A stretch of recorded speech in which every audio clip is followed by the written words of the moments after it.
Hello, and thank you for joining me today at the Taubman Museum of Art. Today, we're taking a look at this work of art. And before we begin, I want you to just take a look and observe to see what you can see.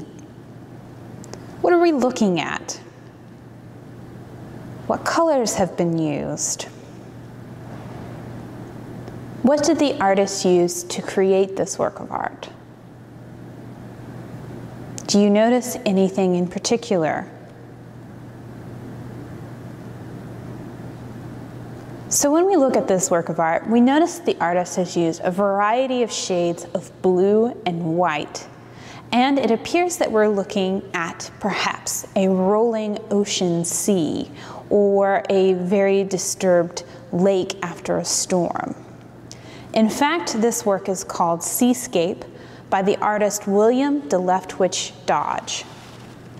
This was painted in 1920 and is oil on canvas.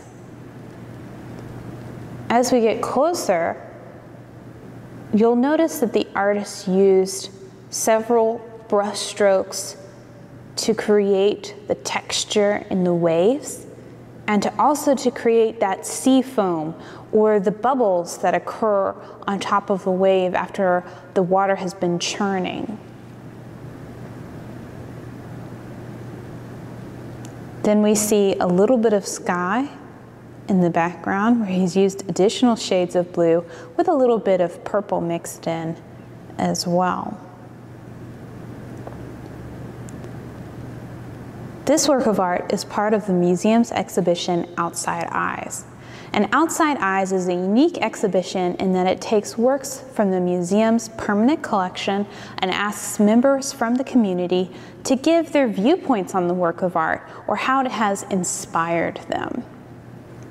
This particular work of art was commented on by Declan Guggenheimer, and Declan was a third grader at Big Island Elementary School in Bedford County.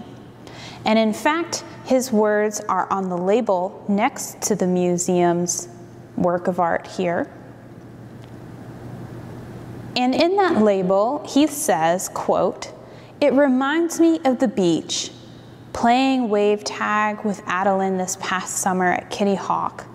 When a big wave washes up, you run and try not to get touched by the water. Otherwise, you are out." Have you ever played wave tag at the beach? You would have to be dodging these waves if you were playing wave tag, because these waves look to be quite large and perhaps maybe just after or before a storm.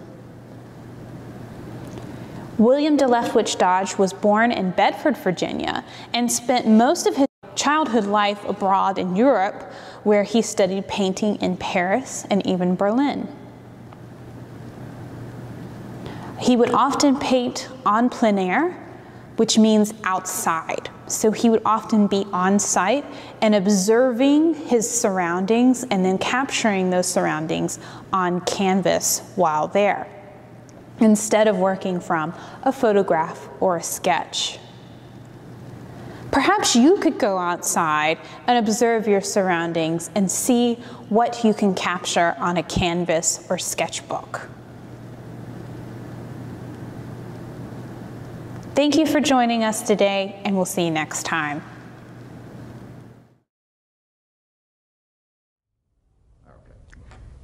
Hi everyone, and thank you for joining me today at the Taubman Museum of Art. Today we are going to be creating some sculptures from plastic bags, and I'm actually going to feature my sculpture from something from the ocean and create a jellyfish. So why create sculptures with plastic bags? Well, if you happen to have plastic bags at home, it is a great idea to recycle your plastic bags into artwork.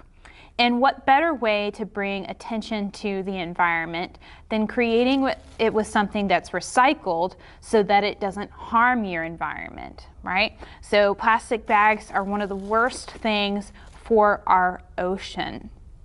So instead of it getting thrown away and potentially ending up in the ocean, I'm going to use mine to create a piece of art. So I have two different types of bags here. It doesn't matter whatever kind of plastic bag that you have, you can utilize. I'm going to use a sheet of paper, some glue. I'm using a glue stick, but you can use any glue of any kind that you happen to have. A small piece of yarn and then some scissors.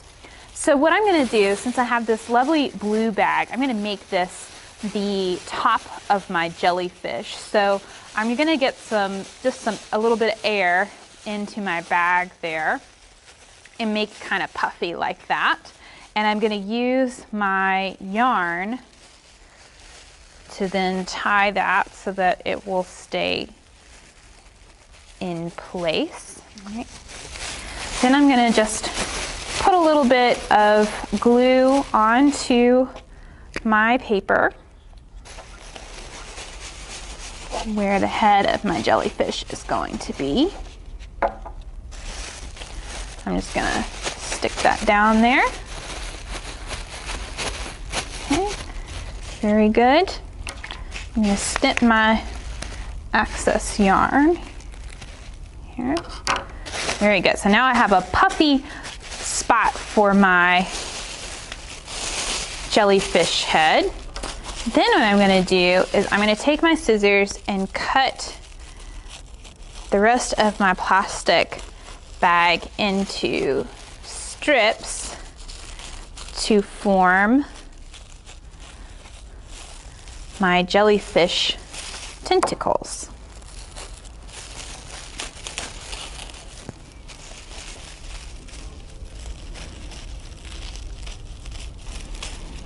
All right, so now my jellyfish has lots of really fun tentacles.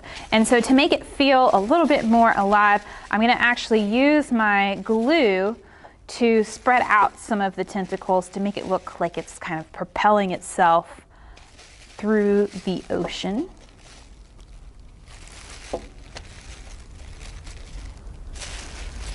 I'm gonna leave some of these kind of loosey-goosey, but my bottom ones I'm going to kind of glue down here and there. You're the artist, you get to choose. If you have a different color plastic bag and you want to add in some additional tentacles, you can definitely do that.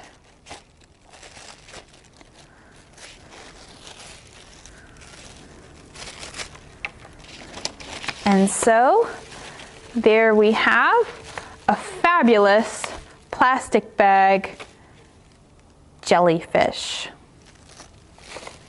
Fantastic. Well, I hope you enjoy creating your own plastic bag sculptures. What else could you make? Could you do an octopus and actually cut out 8 tentacles to go along with it? Would you just cut your bags into strips and create an ocean scene on a piece of paper? You can be as creative as you like and recycle your plastic bags into fun works of art. Thank you so much for joining us today, and we'll see you next time.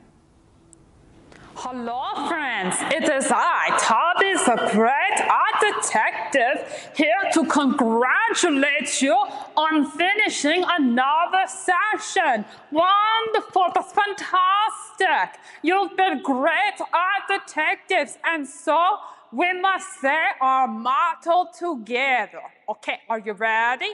Here we go. We investigate those who create and salute those who inspire, because we know that making art is good for the heart and questioning makes us smarter. I pledge to look, listen, and learn. And if we follow all the clues, I can learn to make great art too. Thank you, friends. Have a wonderful day, and we'll see you next time.